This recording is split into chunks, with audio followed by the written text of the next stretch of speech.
A very, very warm welcome to all of you this evening. My name is Sister Jenna. Tonight we have a very special show. The two brothers out of three that are here from India, they flew in yesterday, and tonight's going to be a little bit about a dialogue about their journey, which is very profound, but also this amazing movie that they put together. The movie pretty much for me supports the current times that we're in. How violence erupts from the minds of folks and what it can do in a city, in a country, in a home. But how the whole attitude of violence, it's definitely cyclical, but how it comes out of one person to initiate a collective. And so the whole thing is, if violence can be erupted just from the spirit of one person, then can't peace be erupted from the spirit of one person? And so I won't tell you everything in it, but it really shows some compelling factual stories of people that have been through hell and back, but have somehow found some inner strength and support by believing in the goodness of mankind at whatever cost. So tonight, Vishal, who is the director of Time Is Now, is with us, and I'd like to ask him to come and join us.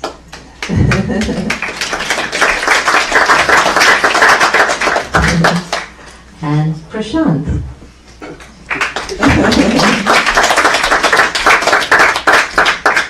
They're both brothers. Don't fall off the chair now, because I know it's not like India. Try not to. Okay. These two brothers, and it's three of them, the way I look at this story is different than their eyes. To me, I go to India, and there are these three young men in a studio manufacturing incredible videos and movies and storylines for people's consciousness to awaken. And as far as I'm concerned, I'm in India, in Rajasthan, in one of the poorest and driest, most arid areas of India. And here these three young men, today we've got both of them, that are sitting in a little studio manufacturing some incredible stuff. And I know that we have a choice in the things that we do in life. And when we are holding a tool, such as the lens of a camera, you can do so much with it. So I know that Vishal directs a lot, and this is the mastermind, because he edits. And I don't know if you know anything about editing, but I didn't do very well in my class for editing, and it's not an easy job. But when the editor can put the director's vision together and they can coincide, it's a very beautiful story. So when I look at them, I see something that seems impossible that is very possible to mankind. I guess what I'm really trying to say to you is, what makes the consciousness of this movie so profound is that these are two young men, and we will talk about their lifestyle and the way that they've been brought up, that have come up with enormous vision in which they feel that their profession, in which they've self-taught themselves, and also further went into education to develop some expertise in it, are bringing about a message for all of us. So, without much of me, it's not about me, it's about these two incredible young men. I would like to hand over the evening for you to tell us how you came about this concept of this movie and what it's about, and if you can show us some snippets of the movie. Tomorrow night at Bloom Bars, they'll be showing the full-length movie of that. And tonight we will get quite a lot of the snippets to share the storyline behind it and what it's about. And after you're done, I'd like to come back and share a little bit about your life and your sort of way you live every day. That's okay, right? So I'm going to hand it over to Vishal first, and then Prashant can take over after Vishal.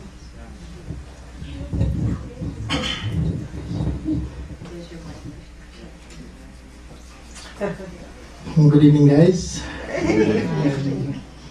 So yeah, thanks Sister Jenna for making all these things happen and introducing us in such a beautiful way.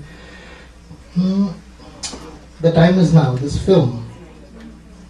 Firstly, it's not just a film for us, it's been a life-changing experience for us. Like, we just did a radio interview about half an hour back. And what was that radio station? Yeah, there was one radio station, Antonia knows the name. And in that thing, Prashant had mentioned that we have been working on this film since the last 3 years. And it took about 3 years in the making of the film, traveling in 14 countries, and working all the hours that God made. So, and it was like we were someone else before 2009 when we started the movie, and we have become someone else in 2012 when we completed the movie. So it's been a life-changing experience for us, and the question that Sister Jenna mentioned, how did we get the idea? I don't know whether you will believe me or not, but this is nothing but the truth. One fine day, it was, I think, an afternoon, a summer afternoon in 2009. We were all sitting in our small office back in India and just discussing some things, nothing particular, nothing very valuable or useful in particular. And we just discussed that and we dispersed. Everyone left the room but me. And I was like sitting, and I don't know what happened or what was it that came up. It was, just a moment of silence. And that moment of silence actually created everything that is here now. To elaborate it, it's like I was sitting and I didn't know what happened, but I was sitting in front of my computer and I just started typing. And there was just this thought of doing something new, something very useful for the whole world so that they can benefit out of it. But I really didn't have anything particular in my mind, as to how and what. I was sitting in front of my computer and some thoughts started emerging, and mind you, I was not conscious that these are the kind of thoughts that are emerging in my mind now, and I am thinking about those things and then I am typing. It was not that. It was as if I was being used as a medium and my hands were the tools and they were typing. And I was in that state of mind, in that situation for maybe about a good over 2 hours. And after about 2.5 hours, I had the first write-up of this film. You can't call it a script, it was the first write-up of the film through which a script was developed. And after that, when I shared these things with my core team, and we were like, the first reaction to that is, hey big bro, do we really want to do this? It was like that. And of course, the title of the film, of the write-up, and by the end, I came up with a title called War on the Soul. That was the initial title of the film, War on the Soul. And the title was a bit too powerful, it's like really... I like that title. Yeah, that was the original title, War on the Soul. But then later on, a lot of things evolved, and then we decided, okay, the time is now, because by the time we started developing this film, it was time that was playing a major role in it. So that's the reason it was called The Time Is Now. And once we had that write-up on hand, then it was like whatever we had written, whatever was there on paper, how to go ahead. Like as Sister Jenna mentioned, we come from a very small place, remote place in India, the western backward part of Rajasthan, in the Aravalli Mountains. So now how to go about it, how to go ahead with this thing. So we had two choices. The first choice was, okay, as many people that we know all around the world, we just call them up, share this idea with them, and tell them to find out a few things through which we can proceed ahead. They could be stories, they could be contacts, they could be some sort of connections, anything. And the second option was just buy a ticket and get out of India. You know? And we come from India, and the kind of news that is projected in India, the culture, you know, the things that we are taught right on from childhood, we live in our sort of own world, you know. We are, if you ask a normal Indian, hey, a colony, a block in West Bank was bombed just 2 days back, do you have any idea about it? And he would look at you and says, my goodness, he's come from planet Mars. You know, so they wouldn't have that kind of idea, or else if you ask someone, this Mugabe regime in Zimbabwe is creating havoc over there, you know, so how do you have any idea about it? What do you think about it? And they would have absolutely no clue about it, you know, because the things that interest Indians, the things that interest Asians, I would say, you know, it's totally different from what is happening. If you ask an Indian what's happening in Kashmir, in Pakistan, they would know, you know. But if you want to address an international issue with them, there are reservations, there are some sort of inhibitions, you know. So we had no idea.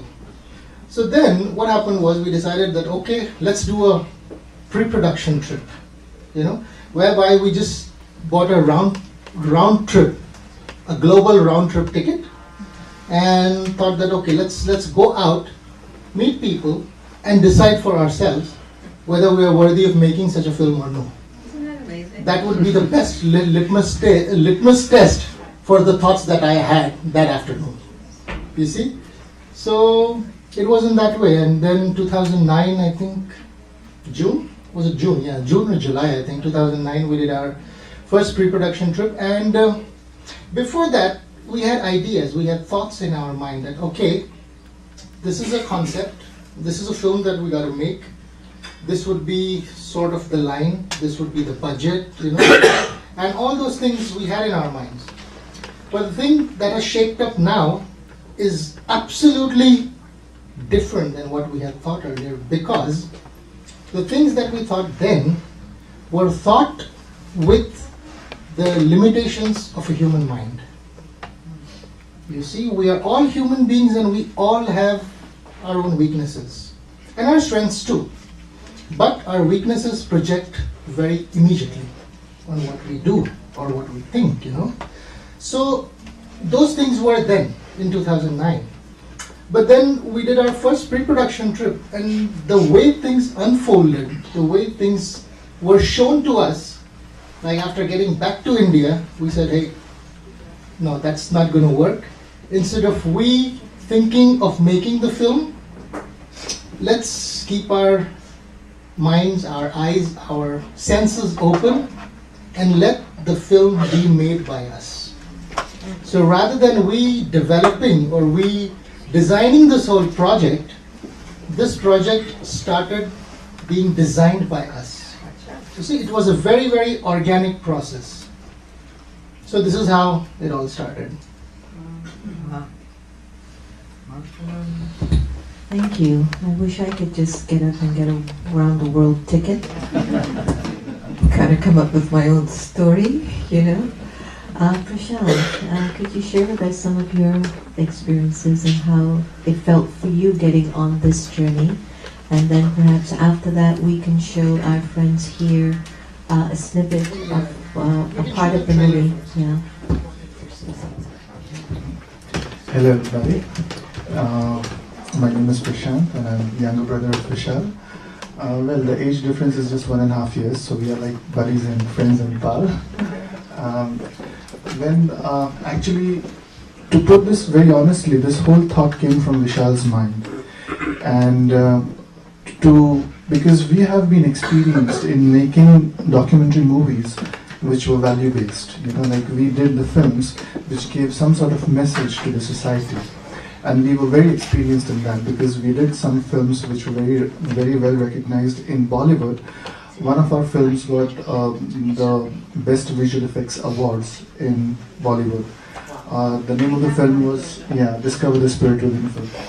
So, Discover the Spirit Within Film. We have those. Yeah. And so, like, making documentaries film was something that we loved. We loved to do it. Because right on from childhood, we had this thought that, like when we see everybody lives for themselves, but we were brought up with such high values and high ethics that we from ourselves internally felt that, okay, fine, you need to live for yourself, but try to live for others too. Try to do something good, try to do something different, which can really make you feel that you've done something, you've done your bit for the world. So that was the thought, and that really helped us to move ahead like a driving force. So in that way, when Vishal had this thought about this film, The Time Is Now, when he shared this thought and when he said, okay guys, this is the film, this is the line, and this film would be shot in so many countries, and you'll have to travel and you'll have to do this and you'll have to do that. The first reaction that I had in my mind, bro, that's not possible. We are so small, like really, really, really small, in terms of our resources, in terms of our age, in terms of our experience, and coming out to that world on that international platform, and to come up with that sort of quality, bro, we really need to, it's like next to impossible. And the more I said it's next to impossible, this guy said, trust me, it's possible. So, it was like a force, like for us, he is like an elder brother, but like we two brothers just looked at him and said, okay, if Big Bro has so much confidence on this thought, so why not give it a shot? So then we all collectively said, okay, let's try it out and let's do something. And our trust and confidence was not all of a sudden. What happened was, throughout the journey when the film was started, it started at a different note. But when he started his first pre-production trip, and the kind of magics and miracles were experienced in that entire journey was very difficult to digest at the very first place. But it was the truth. Why? Because we being so young, and getting invited in House of Parliaments in London, and then all the politicians and UN representatives and all these big shots giving us the time to get their views and to shoot their interviews and all, it was really surprising for us. How did this happen? So that particular moment we knew that this project is not done by us. That was the shift in our consciousness and in our mind, that we are not carrying this project at all. The project is getting designed by itself, and some authority up above is just moving the strings here and there, you see. Otherwise, it's just not possible for us to reach out to those people who are really in the need. If I share you an example, when we were in Africa, now the episode that we've covered in the film is the post-election violence. And there was this guy whose elder brother was brutally murdered. And he was sharing his experience, and while he was sharing his experience in such a way that, we were not looked upon by our family members.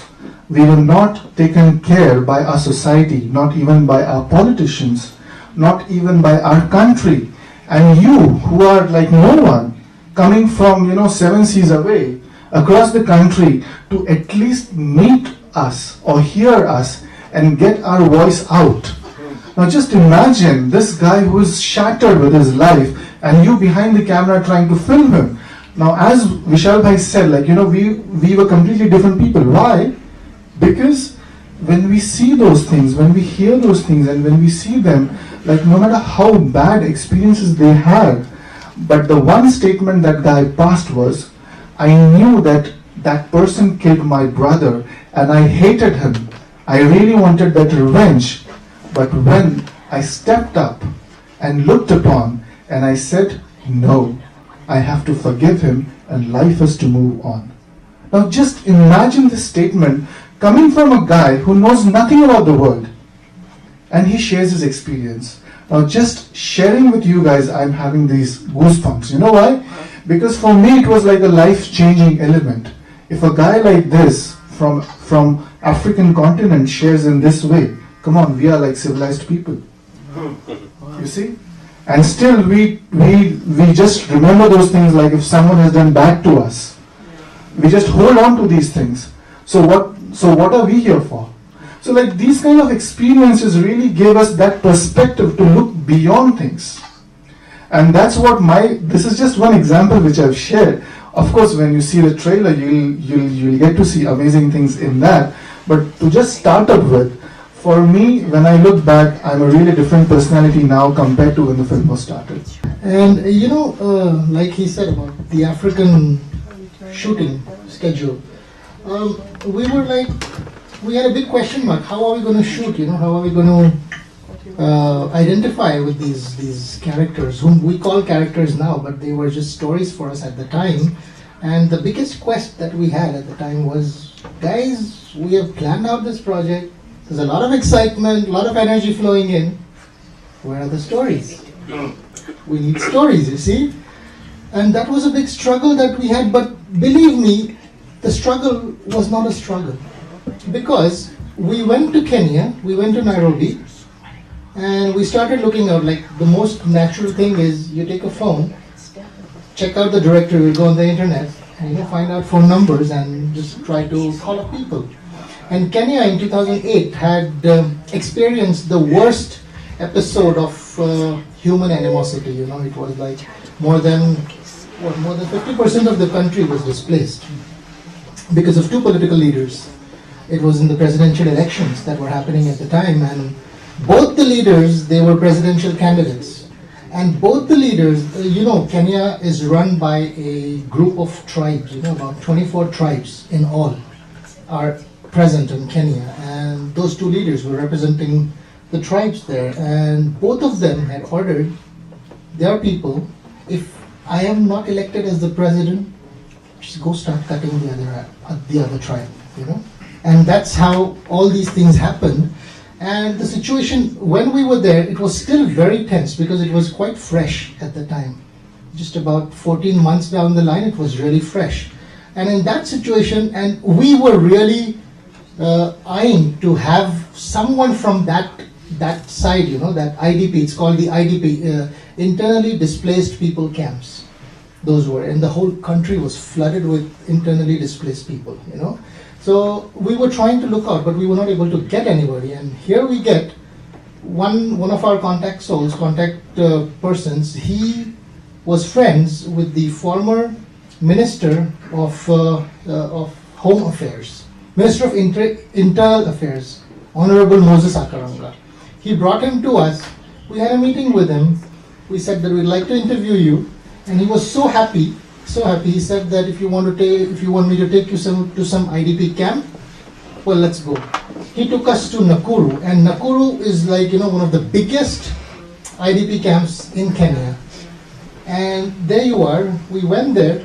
We shot for a whole day. One whole day. We took our entire camera crew, the whole unit, And there we go. We got the shooting done, and it was a fantastic job. We were so satisfied by that thing, So it was no less than a miracle for us, And this is just a story of Kenya. But then we have the story, the second story is from the 9/11 incident that happened in New York.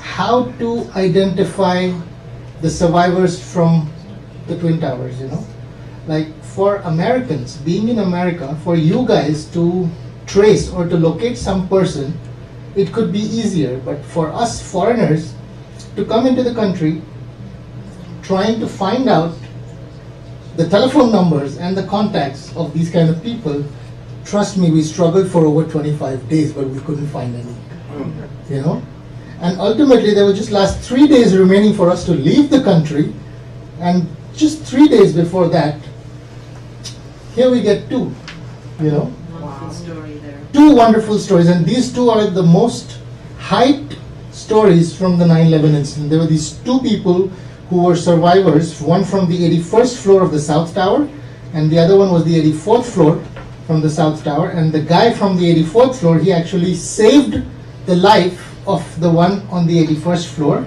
And after saving, he then admitted that actually, because I had to save his life, my life was saved. Had it not been for me to save his life, I would have been dead, bro. You know? So that was the whole thing. So when you see the film, you will get to know more about the way we have shot it and the way we have tried to put the story forth. So now that we're all bubbling up. I think, yeah. Trailer, please. Isn't that incredible, though? I mean, I just think it's incredible. And one of the reasons why I requested Vishal, when he came to America, if he could come to be with us, is that I'm really looking to see how we can assist in getting a distribution deal of this movie. It's extremely huge in the film industry, and if you're not up there with the ones that know everyone and who knows who, it's going to be very interesting to get a movie of this quality into theaters, and that's the aim, in which we're looking for stories like this coming from a vision of a pure thought and saying, I think that our culture and our country is ready to present stories of this sort of a dimension, not only outside of America, but coming into America and finding stories, but also traveling all around the world to find a story to tell everyone. And so I'm just throwing that out there in terms of the whole factor now of the next stage of the movie is the distribution deals, which have been quite an interesting process. So shall I leave this to you to maybe take us through one or two of the trailers and stuff? Let's see the trailer, the official trailer.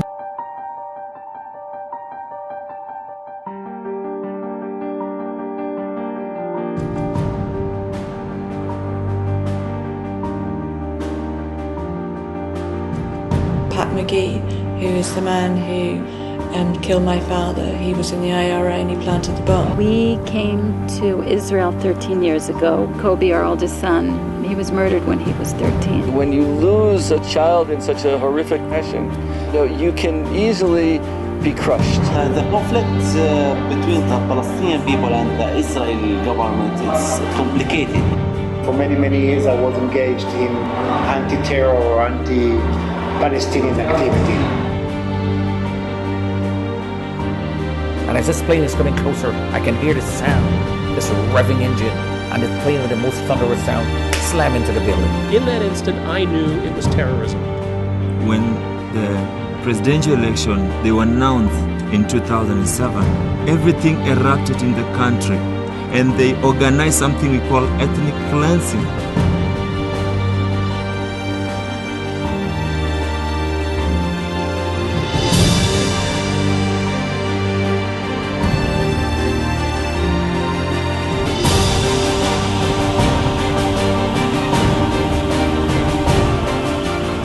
Perpetrators, when they do take these actions, it creates a large number of victims, people that feel powerless, people that feel helpless.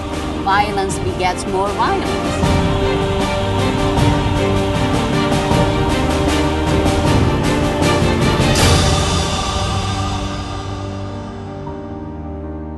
The power is the common denominator of all evil in a way. Governments want power. They want money.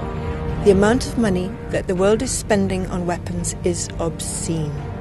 Politicians are the ones, to me, who have literally created more problems. In the name of war on terror, some political leaders actually use those situations by saying, look, if you get rid of me, you will have these terrorists or you will have these enemies of the state taking over your capital. Well, there isn't one single root cause in any one problem because there are multiple issues. It all relates to human beings. There are those who are greedy and they will take wealth. There are those who will take power and will not share power. So it's human beings who cause a lot of problems.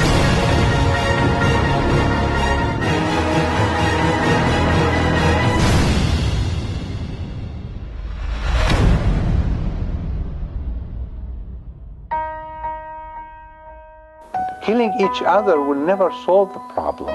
The only way we can solve this problem is by respecting each other. That is, we have to have the courage to dig a bit inside ourselves, to find the deep reasons of our actions.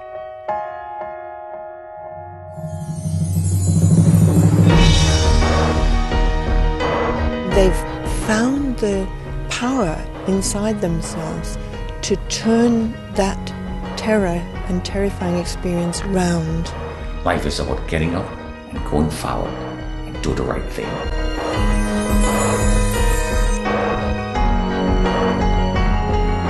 There's no question that a person's spirit and their soul is what really can carry them through a disaster.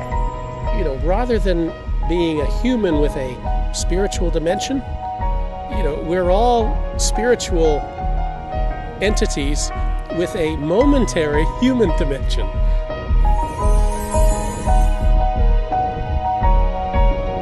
If you believe that there is something up there, the Creator, then you are empowered. Then that could give you the energy to continue with life, with your own life.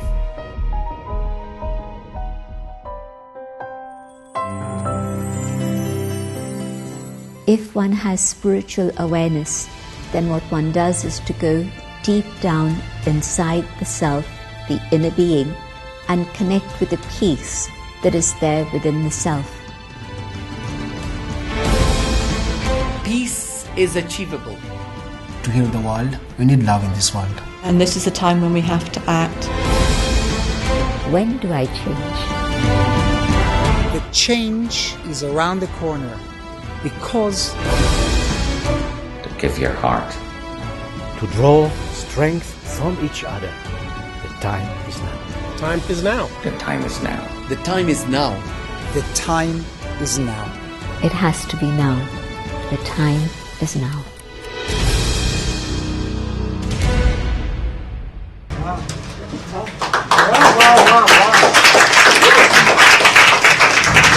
Yes, if you want to ask some things, How long is the full length? The full length is 91 minutes. It's a full length feature doco, yeah.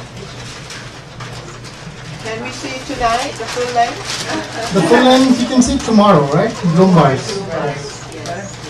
Yep. Spiritual journey for you to come about this idea. How hard was it, or maybe it is part of the documentary, to keep your story out of it, your travel, or is it part of the story? How hard was it to keep ourselves out of it? Was it part of the story? Is your See, it's a very interesting point that you have raised, you know. As I mentioned earlier also, like when we started planning for the film, it was something else, you know. Why? Because we were actually a part of it, you know. Our story was being a part of it. But then after the pre-production trip, as things started evolving, we decided to just distance ourselves, you know. Why? Because if we didn't distance ourselves, we felt that it was being adulterated by our thoughts, you know. And we didn't want that to happen. We literally wanted the film to be made the way it is meant to be made, right? So that is the reason we decided that we really need to distance ourselves. We were like, we made ourselves available, you know, just a medium. And as I said earlier, we opened up our minds, our senses, our eyes, our ears. It was like every single day, every day in the morning, I was like, not only me, the whole team, the whole unit, you know, it was like, we meditate, you know, we start our day with meditation every single day. Meditation is sitting in silence, in peace, realizing our own strength, recognizing our own self, basically, and then to start up with the day, you know, in that pure vibration, the pure quality of our own being, basically. And every single day, let me complete. Every single day, we would be like sitting here. It's as if like if I am waiting for Sister Jenna to come and do something for me. So I know Sister Jenna is going to come to me and do something, right? But if I start bugging Sister Jenna, calling, you know, hey, where have you reached? Why are you not here? How long is it going to take? You know, I'm waiting for such a long time. What do? The help that she's going to give me, I'm actually not helping myself to take the help from her, right? And secondly, because I'm not getting the help from her, I'm getting frustrated. So who's the main reason for that frustration? Me, myself, right? Rather than doing that, I'm available, I'm totally there, present.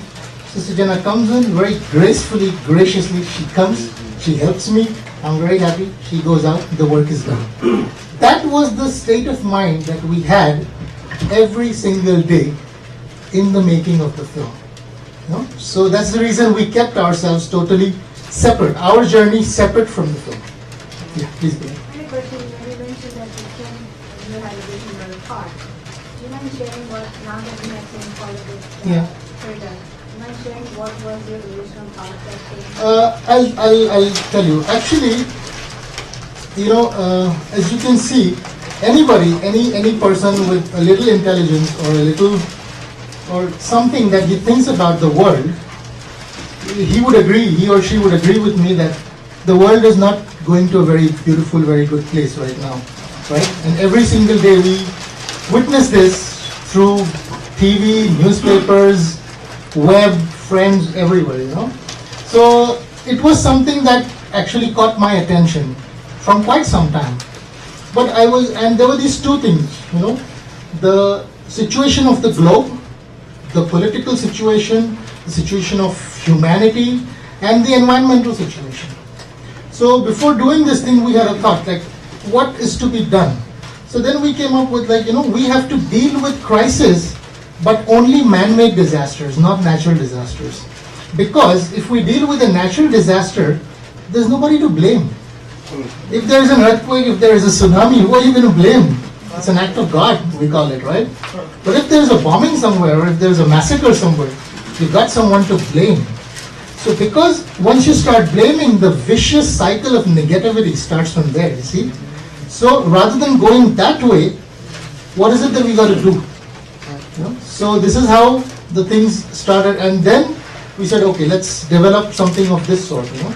But to come into your question, the first day that I got the write-up done, trust me, I had no thought in my mind.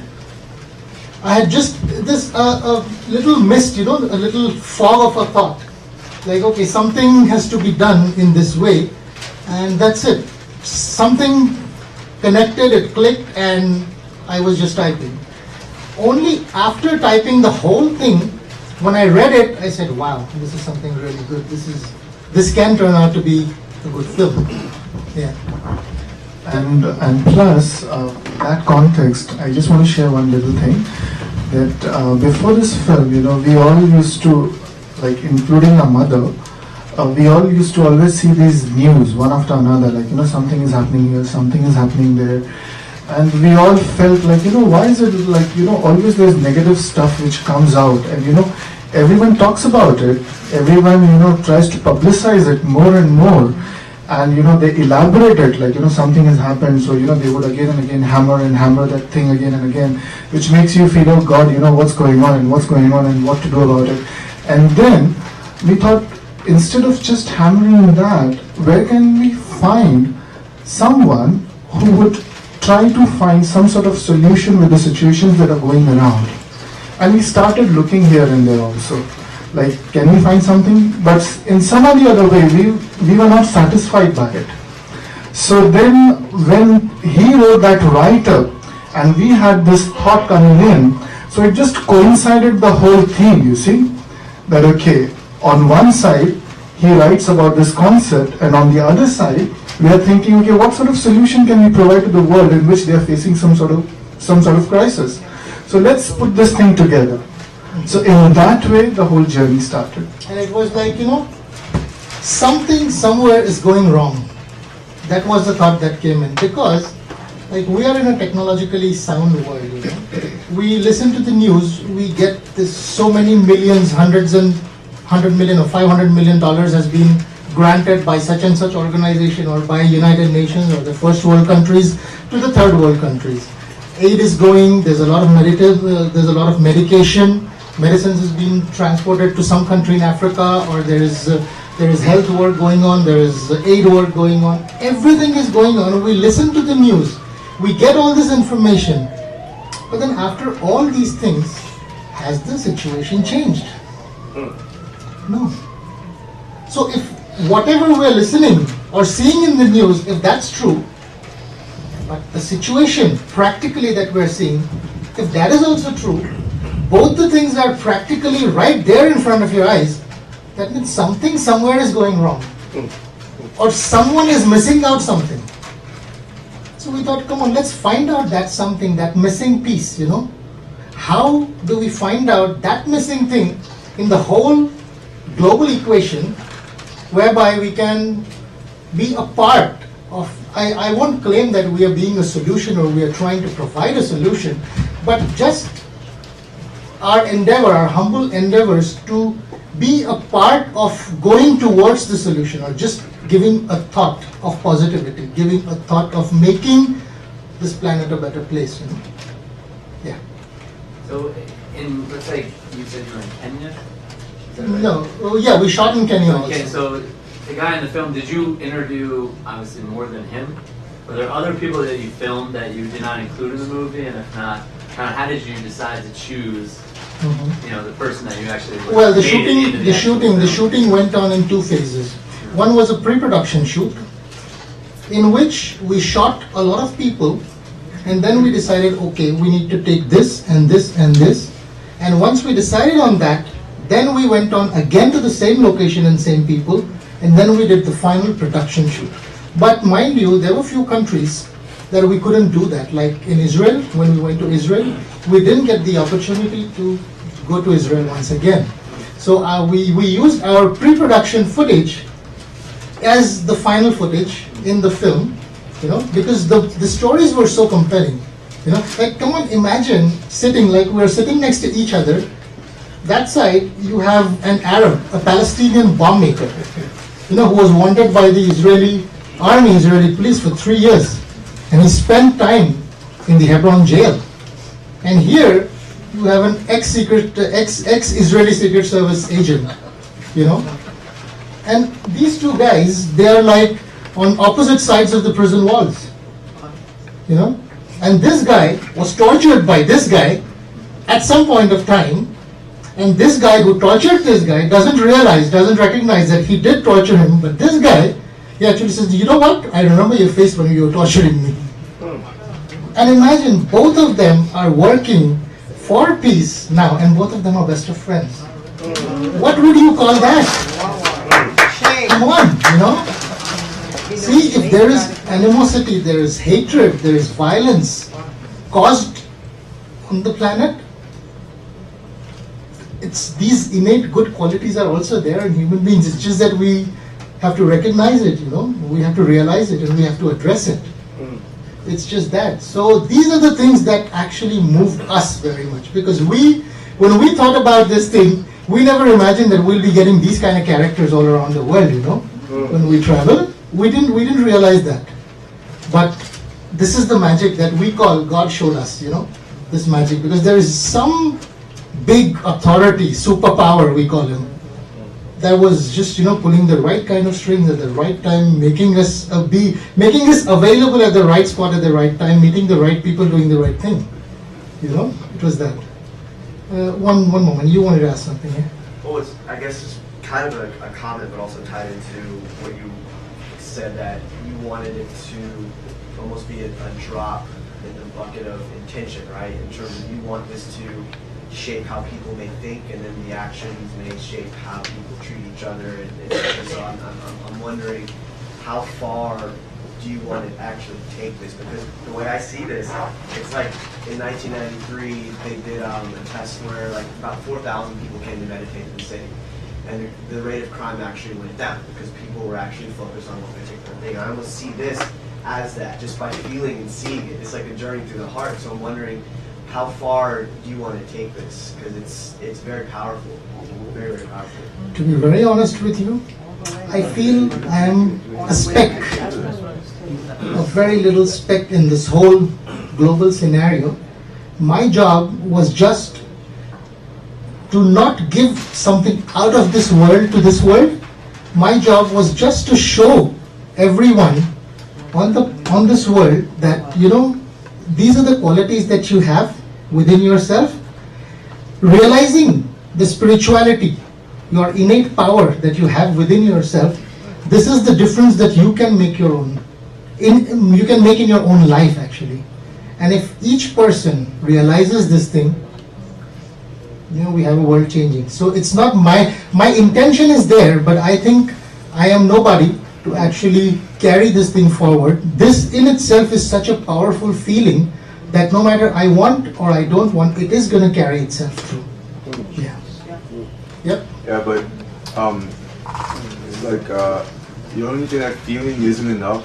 I mean, we all have feelings to do good, but you said that they're still going, like, it's going in a bad direction. So what do we have to do? Or what would you do? Or what did you find out through your voyage? Well, it's a stepwise process. It's like knowing the path and walking the path. You know, it's a personal journey. Each one, everyone. Like I am talking to everyone, right? You've seen the trailer. But if I want to teach each one of you, it would be a very difficult thing. So it is a process. It's an evolutionary process for each person. What he wants to take with this, or what she wants to take with this. You know, if you have a feeling to do good something about the whole world, you need to do good to yourself at the first place, right? You got to start from within, from your own self. Forget the whole world, right? It's the whole process. The magical thing is, if I want change in this world, I want to be the change myself. You see, if I don't transform, my point of view towards the whole world will change only when I change. If I have the same point of view and I expect the world to change, it's never going to happen in that way. Yeah. I heard you. It's very nice. I'm reminded by a discussion we held here, I think it was 2 months ago, on the karmic law of money. I don't know how many of you attended that or watched it on live stream. But one of the discussions was that when we sometimes think we're going to change the world, it sometimes can emote ego. It can sometimes also dishearten us. How am I ever going to make an impact? But when we start to fit the self in the world rather than the world in the self, it feels like you can work with it, if you know what I'm saying. So in other words, if I can begin to fix the world within my own self, then am I not contributing something to the world rather than going out there to fix the world and I end up a mess? And I think that happens a lot in our endeavor, and something that I'm picking up from your sharing, because this is the first time I think we've done this in this setting, and so I'm watching my 2 little brothers just blossom. You don't know how I feel like a proud mama. And what I'm seeing is when he said that I sat in silence when everyone left the room. And it was in that moment of silence the inspirations emerge. Yeah. And I feel that one of the things that I captured in this was when a lot of people turned to that silence, they were able to rise above the atrocities that they went through. Because as they tried to justify why it happened, there was never an answer for that. Wow. Yes? Just speaking on the many deities, I think with that, I mean, everything I think is a manifestation of the greater being. So even those sub-deities in itself are manifestations of the greater being in different forms, just like, we're manifestations, yet we come in different forms, man, woman, it doesn't separate the fact that we're still all atomic particles of this same being. So I don't think, there's a separation between the, Hindu belief system and what it is that you were saying before about the greater being. I just think it's just a different reflection of that same. Sure. Yeah, if you believe that, but what I meant was, it's like, you see, it is not a question of what you believe or how you believe. It is the belief. Yeah. You know, it is what works for you. Like when I say that we are not making this film any longer, the film was being made by us because we made ourselves available to a higher power, right? So that higher power, we believe that higher power is God for us. And God has a very, very strong presence in our lives. It's an integral part of our lives. Because we experience, again, as I was answering the gentleman over there, it is an experience, you see. Your experience would be totally different than her experience, you know, but that doesn't mean that your experience is lower than hers or hers is lower than yours. No, it's not that. It's the experience that counts, you know. For us, the experience was such that, you know, someone is literally pulling the strings, and if we try to put in our thoughts or if we try to put in our point of view, it was getting adulterated. It was seriously getting adulterated. And again, one more thing we were trying to do, suppose we were trying to do a scene in this way, and somehow it was just not getting, you know, we were not getting it. So, but it was getting in some other direction. It was shaping up in some other way, which, mind you, we were not understanding at the time. So at that time, when I said our journey is different than the film's point of view, it was like we just left it aside, you know. The title of the film is The Time Is Now. So time was playing a very important role in that. So instead of literally struggling with why this is not happening the way we want it to happen, we said, okay, if it is happening in that way, let me give it one more thought, you know? Let me give it some time. Maybe it is for a higher purpose, you know? Maybe it is going to reveal something more to us. And believe me, we practice that. We are real examples for that, I believe that. And when we did that, it turned out in such a way that, you know, wow, this was not what we were thinking, you know? Something much, much better has come out of it. The official beginning, yes. I think I was just going to go on that, yeah. Now we'll see we've released the official first 3 minutes of the film on YouTube. So.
An eye for an eye means everyone ends up blind.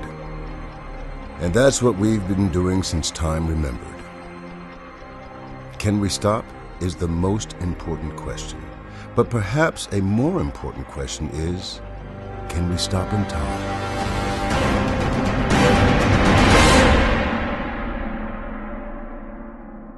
Hello, I'm Clark Peters, and I'm here to take you on a journey. Together, we will look behind the curtain that covers politics and power. We will see for ourselves the results of corruption and war, and we will see the reality of the struggle of human beings, the struggle for more than just the body, the struggle for the survival of the spirit, the struggle for life itself. Wow, wow, wow.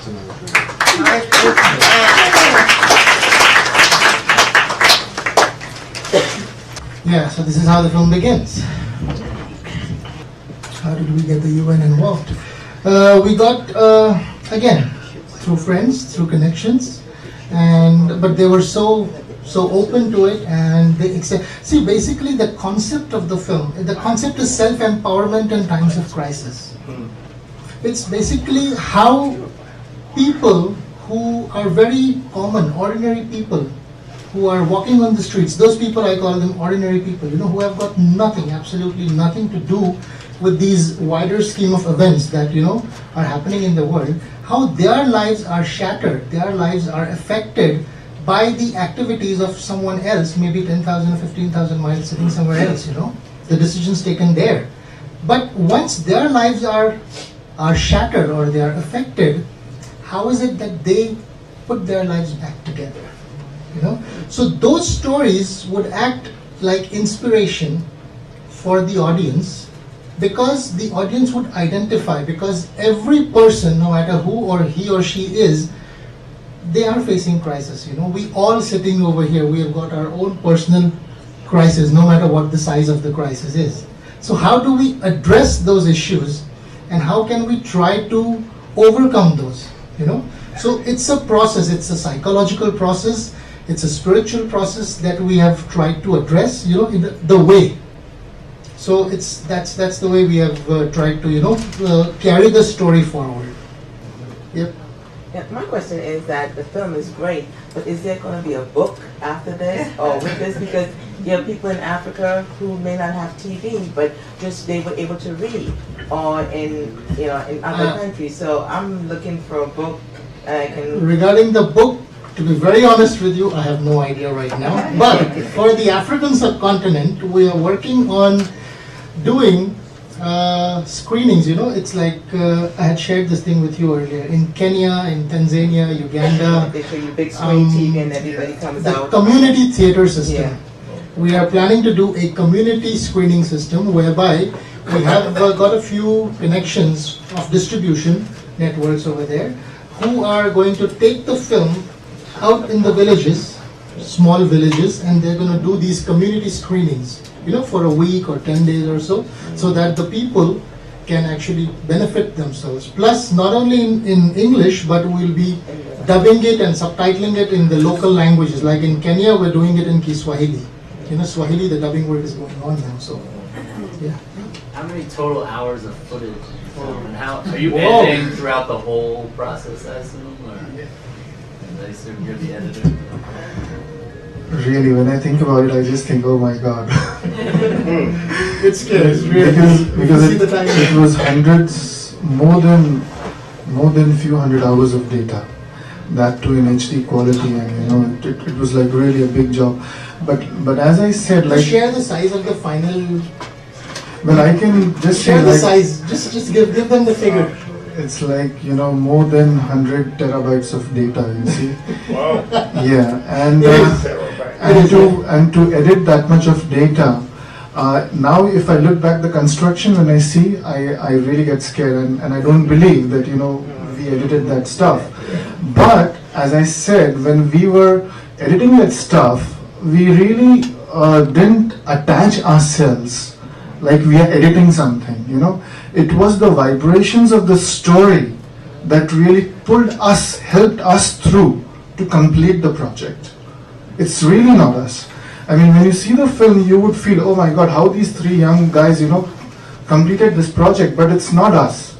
It's the effort, the vibrations, the power of each individual who you can see in the film that really pulled us through. Even now that we have got the cinema print out, the film is done, we've got the cinema print out, but even now when we sit on his editing suite and when we open the construction file, I swear I'm scared.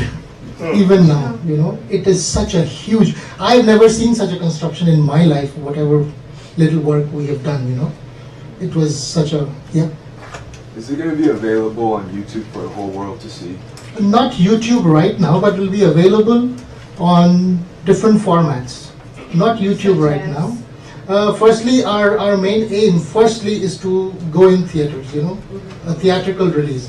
Once it is released theatrically in America, it would be available for TV, we would be giving it out to TV channels, TV networks, and then you'll be getting it on Blu-rays, DVDs, and Netflix also, in different digital media streaming, yeah. Where do you go from here after this? From here, yes, from here, hang on a sec. From here we go to LA. We've been selected in the World Interfaith Harmony Film Festival that's happening in LA. And 8th of February is our world premiere that's happening in LA. So we'll be going over there, and the aim for this visit of ours is promotion of the film and distribution. We are really looking out for theatrical distributors who can buy the project and who can release the film all over America and of course the whole world. But this visit over here is to promote the film in the film festival over there also. Yeah. So that's the whole idea of the visit. Yep. What does the other brother do? What is the third one? Yes, I will tell you. The third brother is Prabhu. We are, Prabhu in Hindi means God. Seriously, yeah. So we are Vishal and Prashant, they are blood brothers, but Prabhu is a sweat brother. I call him a sweat brother, He's not blood related to us, but he's more than a brother to us. And he is our sound guy. He can do magic with sound, He's our sound editor, he's our sound designer, he's our on-location sound recordist. So he's the guy who does the sound. He's the one who works with our music directors and creating the sound. He does that. So yeah. What sounds soothe your mind? What sounds? Soothe. Yeah. Your feelings. Soothes my feelings. Depends on what mood I am. Right, but you want to be in like the peaceful mood. But it's a difficult question to answer actually, Because every person has got a temperament, every person has got a mood, Depends on what he wants to listen to when. So it's that. I know, but like, what sounds do you like to listen to get in a nice, warm feeling? Nice, warm feeling. Yeah, like what sounds do you listen to get to? I think we can close in with the meditation. I would invite Sister Geeta to come. And you know what we are going to do now? I love that. Yes, Sister Geeta. Yes, there she is. Sister Geeta. So we would like to thank Vishal and Prashant. Thank you so much for having us here. We will definitely like to give them our blessings for a distribution deal. Definitely. So with all the love in your mind, look at the two of them as if they were 1-year-olds. So much love can emerge in your soul. And because they're so well intended, I don't know if I can explain how good the two are here, but 3 of them are. And the non-violent lifestyle that they live, from their diet to their relationships to their commitment to service to mankind. I can't begin to tell you the extension of their natural commitment. Some of us tend to be committed to change in the world and we want everyone to know that we're doing it, so to speak. And some of us just do it because it's just what's in us. These 3 brothers are that. So now we're going to give you like lots of blessings.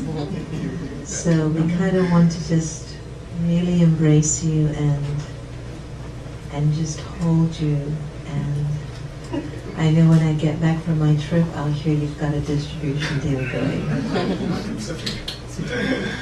Okay. Thank you. Thank you. Thank you very much. You'll be able to get a chance to meet with them afterwards, after the meditation in the back. And I'll hand you over to Sister Gita. By the way, at Bloom Bar tomorrow, which is owned by one of our, actually John Chambers was my first student when I was transferred to Washington, D.C. And John moved up the ranks of public relations and marketing. And he decided that that wasn't what he wanted to do at the age of 28. And he wanted to retire and do something that was passionate for him. When you begin to study at the Brahma Kumaris, you kind of become kind of an overachiever because your waste thoughts reduce. So you got a lot of extra energy to do things with your life. So it tends to go into the good mode. And so John opened up a bar, but a bar that doesn't serve alcohol. Do you like that one?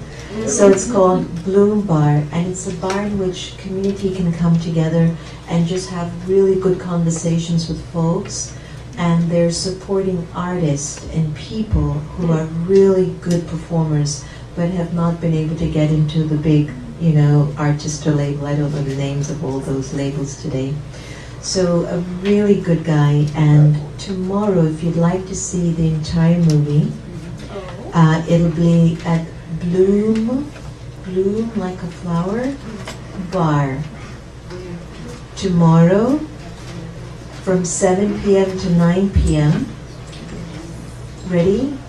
3, 2, 2, 2, 11th Street, Northwest, and the phone number I assume for maybe reserving the tickets that are free, but I think it's voluntary contributions there too. It's 202 567 7713 Blue Bar. So if you'd like to see the whole movie, it'll be shown tomorrow. Sister Gita, one of our teachers, will close us off with a meditation. And any announcements for activities coming up?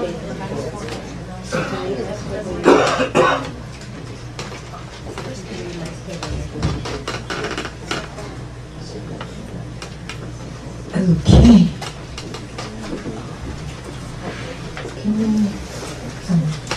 Just Om Shanti means I am a being of peace. That's the reality of all of us, whether we are in touch with it or not. Om Shanti. And I'm going to ask you, please, to glance gently at this picture. It's going to assist you. Okay?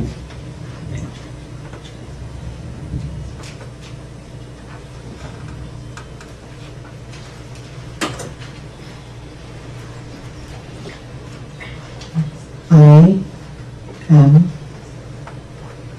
a soul. I sit here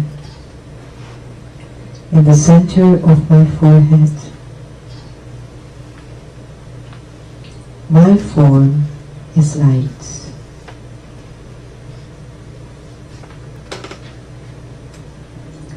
In that form of light are all my original qualities: peace, love, bliss, purity, and truth. I am light.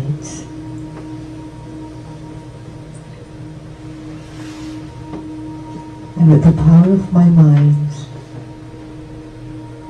I can go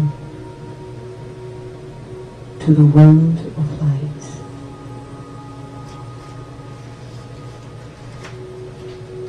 In this world of light, the silent world of light, There's a beautiful presence that's full of all goodness, full of peace, full of love, purity, and bliss. This being is a company of truth. The more I stay with this being of truth, I also can become true. Free from all the acquired qualities that I've picked up throughout time. Free from anger and all its relatives.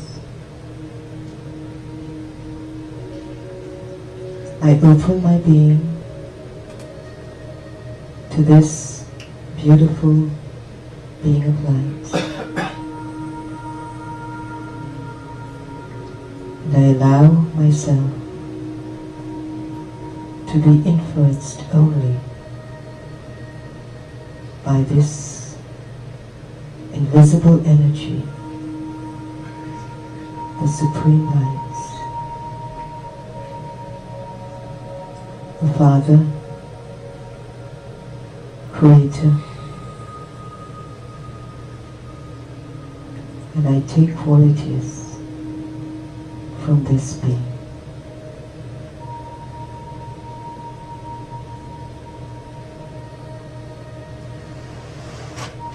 Om